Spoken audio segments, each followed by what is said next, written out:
Assalamualaikum warahmatullahi wabarakatuh anak-anak. Nah, hari ini kita belajar PPh pasal 21 ya di pelajaran administrasi pajak. Nah, untuk administrasi pajak PPh pasal 21 ini ternyata masuk ke dalam kategori kompetensi dasar 352, yaitu mengukur tarif PPh 21, dan 452 yaitu melakukan perhitungan pemotongan PPh pasal 20. Nah, dalam PPh pasal 21 ini ternyata masuk dalam kompetensi dasar 352, yaitu mengukur tarif PPh pasal 21 dan 452, melakukan perhitungan pemotongan PPh pasal 21, serta memiliki tujuan pembelajarannya mengukur tarif PPh pasal 21 dengan benar dan melakukan perhitungan atau menghitung PPh pasal 21 dengan teliti dan benar. Nah, di dalam PPh pasal 21 ini ada yang namanya tarif pajak. Nah, tarif pajaknya ini sebenarnya sudah berubah-berubah nih dari awal, yaitu tercantum dalam Undang-Undang Nomor 7 Tahun 1983, terus berubah lagi jadi Undang-Undang Nomor 10 Tahun 94. Lalu berubah kembali menjadi Undang-Undang Nomor 17 Tahun 2000, dan yang terakhir dan yang sekarang kita pakai yaitu berpacu pada Undang-Undang Nomor 36 Tahun 2008.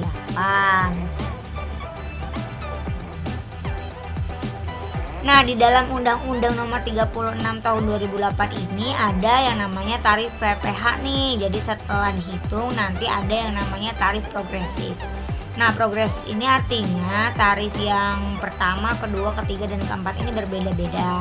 Di sini acuannya adalah dia 5%, yaitu kalau penghasilannya dihitung sampai 50 juta. Terus berada di lapisan kedua yang 15% ini di atas 50 juta sampai dengan 250 juta. Yang ketiga adanya 25% ini di atas 250 juta sampai 500 juta, dan apabila penghasilannya di atas 500 juta dia mendapatkan potongan 30%. Ini sesuai pasal 17 ayat 1 huruf A Undang-Undang Penghasilan.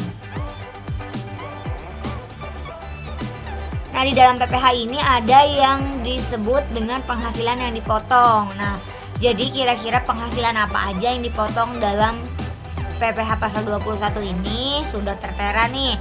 Ada yang diterima atau diperoleh secara teratur, misalkan pegawai negeri, TNI, Polri, atau orang-orang yang bekerja dalam perusahaan atau instansi. Nah, terus yang kedua diterima atau diperoleh secara tidak teratur, misalkan upah harian, atau mingguan atau bulanan, seperti itu. Nah, ini pun lebih jelasnya ada upah bulanan, ada upah borongan. Nah, misalkan pegawai tukang bangunan kan itu menerimanya itu ada yang per harian ataupun borongan, jadi sesuai dengan pekerjaannya. Yang ketiga yaitu berupa uang pesangon, uang manfaat pensiun, jaminan tunjangan hari tua, dan pembayaran lain sejenisnya. Ini artinya misalkan ada seorang bapak-bapak yang pensiun. Nah, ini pasti dikenakan PPh pasal 21 karena dia mendapatkan uang dari pensiun. Yang terakhir ini adalah honorarium, komisi, fee, uang saku, dan uang presentasi, uang rapat dalam bentuk apapun dan namanya apapun. Nah, ini yang sudah dijelaskan tadi ini dipotong dalam pasal 21, ketentuannya sudah jelas ada. Nah, di sini ada notes atau keterangan lebih khusus ya, termasuk pemberian dalam bentuk natura atau kenikmatan yang diberikan oleh bukan WP atau WP yang dikenakan PPh yang bersifat final dan yang dikenakan PPh berdasarkan norma perhitungan khusus, artinya tidak masuk. Nah, tadi udah yang termasuk dipotong. Nah, yang ini adalah yang tidak dipotong PPh pasal 21. Dalam yang tidak masuk dipotong itu adanya pembayaran manfaat atau santunan asuransi dari perusahaan sehubungan dengan asuransi kesehatan, asuransi kecelakaan, asuransi jiwa, asuransi dewi guna, dan asuransi beasiswa. Yang kedua, penerimaan dalam bentuk natura atau kenikmatan dalam bentuk apapun yang diberikan oleh wajib pajak atau pemerintah. Yang ketiga ini adalah iuran pensiun yang dibayarkan pada dana pensiun yang pendiriannya telah disahkan Menkeu, seperti iuran tunjangan hari tua, iuran jaminan hari tua yang dibayarkan oleh pemberi kerja. Contohnya adalah jam sostek. Nah, jam sostek itu nggak kena. Tapi kalau misalkan dia dapat sebulan pensiun itu, nah itu dapat baru kena. Terus zakat yang diterima oleh orang pribadi serta beasiswa yang diterima WNI dalam rangka mengikuti pendidikan di dalam negeri maupun di luar negeri.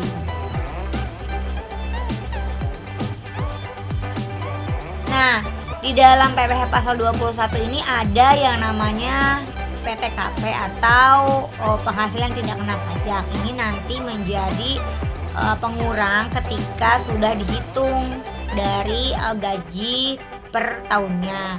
Nah, di sini ada keterangan, ini pun sebenarnya sudah berubah ya undang-undangnya atau peraturannya. Nah, yang sekarang yang dipakai ini adalah yang PTKP baru, yaitu wajib pajak orang pribadi atau lajang atau belum menikah, dia PTKP-nya 54 juta. Tambahan untuk wajib pajak kawin 4.500.000. Andaikan Tuan Bimo sudah menikah, nah ini mendapatkan tambahan 54 juta ditambah 4.500.000. Nah, tambahan untuk istri yang penghasilannya digabung dengan suami 54 juta. Artinya misalkan suami istri itu NPWP-nya digabung dan penghasilannya dilaporkan secara bersama-sama. Nah, ini pun kena juga menjadi 54 juta. Dan tambahan untuk setiap tanggungan itu menjadi 4.500.000. Nah, ini berdasarkan Kementerian Keuangan ya, peraturan yang baru. Untuk lebih jelasnya lagi sudah tertera di layarnya ya anak-anak ya, ada PTKP pria atau wanita lajang. Ini keterangannya seperti ini. Misalkan wanita lajangnya itu TK 0 itu artinya tidak kawin tanggungannya 0 itu 54 juta. Tidak kawin tanggungannya 3 yaitu 67.500.000. Artinya begini, kok bisa sih belum kawin tapi punya tanggungan? Misalkan Tuan Freddy lajang nih, terus dia punya tanggungan, misalkan dia adiknya, terus dia kakaknya, terus dia ibunya. Nah, itu namanya tunggangan. Tanggungan ya maksudnya, bukan tunggangan. Nah, tanggungan ini ya yang sedarah biasanya. Nah, tapi kalau misalkan sudah kawin berbeda. Nah, kalau sudah kawin tapi belum punya anak itu dia kenanya 58.500.000. Tetapi kalau sudah menikah dan mempunyai anak 3 nih, misalkannya 72 juta. Nah, untuk PTK suami istri penghasilannya digabung ini, dia untuk yang suami istri belum menikah 112.500.000 sampai ke yang sudah menikah dan mempunyai 3 anak itu 126 juta. Nah, di sini ada keterangannya juga nih anak-anak. Bagi istri di mana suami istri masing-masing punya NPWP, maka PTKP istri adalah TK 0, dianggap tidak kawin dan tidak punya tanggungan.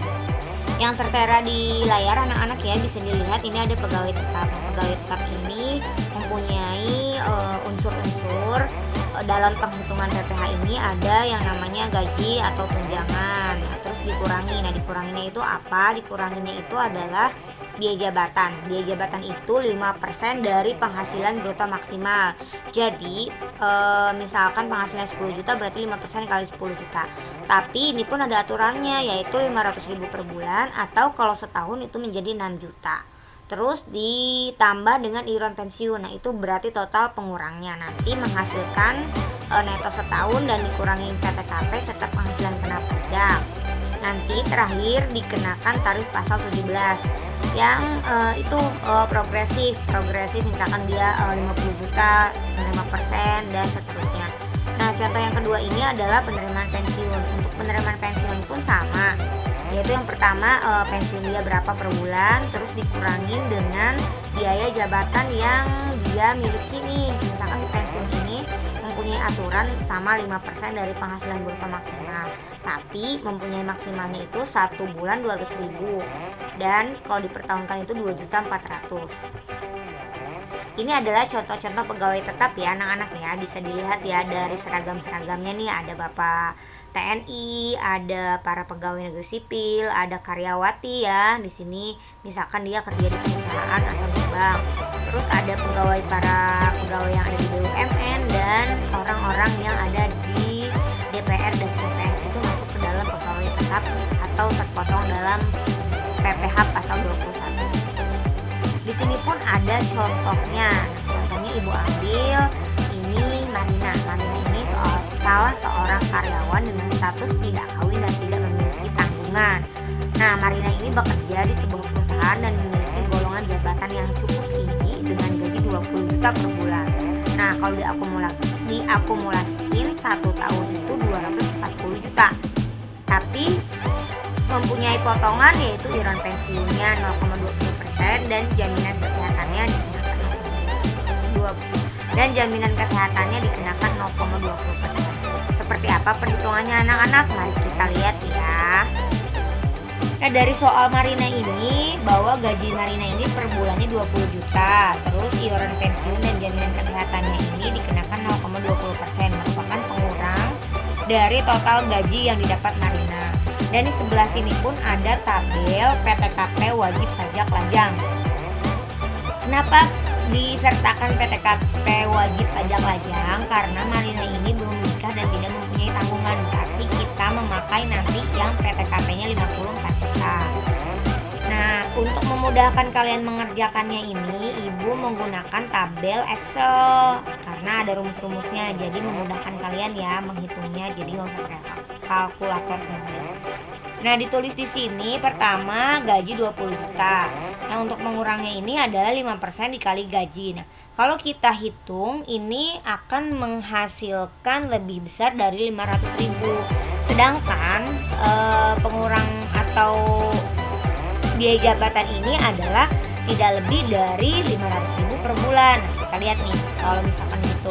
Nah, kan dia dapat 1 juta nih. Kan maksimalnya 500.000. Jadi kita hanya menulis 500.000 saja. 500.000 untuk biaya jabatannya. Untuk iuran pensiunnya ini adalah kan 0,20% ya, yang tadi berarti 0,20% dikali 20 juta. Hasilnya yaitu 40.000. Untuk jaminan kesehatannya pun sama ya, 0,20% dikali 20 juta. Oke, 40.000. Total pengurangnya berapa? Nah, untuk total pengurangnya ini tinggal ditambahin aja semuanya, yaitu biaya jabatan ditambah dengan iuran pensiun ditambah dengan jaminan kesehatan, yaitu akan menghasilkan 580.000. Untuk gaji neto sebulannya ini tinggal gaji yang sebelum dikurangi pengurang dikurangi dengan hasil total pengurang, yaitu sebesar 19.420.000. Untuk setahunnya dikali 12 aja, berarti 12 dikali 19.420.000, yaitu menghasilkan 233.40.000. Untuk PTKP-nya ini kan tadi Marina ini lajang dan tidak mempunyai tanggungan. Artinya berarti kita memakai yang 54 juta. Kita tulis 54 juta. Untuk total PTKP-nya pun sama ya, karena dia tidak memiliki tanggungan dan belum menikah. Jadi total PKP-nya ini bisa dihasilkan dari gaji setahun dikurangi dari total PKP. Ini menghasilkan 179.040.000. Untuk mengetahui PPh terutangnya ini kita menggunakan tarif progresif. Yang pertama, karena ini lebih dari 50 juta, berarti yang pertama ini 50 juta dikali 5%. Untuk menghasilkannya di sini 5% dikali 50 juta menghasilkan 2.500.000. Nah, untuk sisanya ini berarti kita hitung dulu nih, 179 dikurangi 50 juta. dapat 129. Berarti di sini sama dengan 15% dikali 129.40.000 itu menghasilkan 19.356. Kalau kita jumlahkan PPh terutang per tahunnya ini, yaitu tinggal yang perhitungan 5% ditambah dengan perhitungan 15%. Ini menghasilkan 21.856.000. Ini kan per tahun. Nah, kita buat per bulan. Nah, kalau per bulan ini tinggal dibagi 12. Tadi 21.856.000 dibagi 12. Menghasilkan 1.821.333 perak. Jadi Marina setiap bulannya itu terkena potongan PPh 1.821.333 rupiah. Jadi ini ya kesimpulan dari perhitungan PPh pasal 21 anak-anak. Ini Ibu contohkan untuk pertemuan hari ini yaitu pegawai tetap.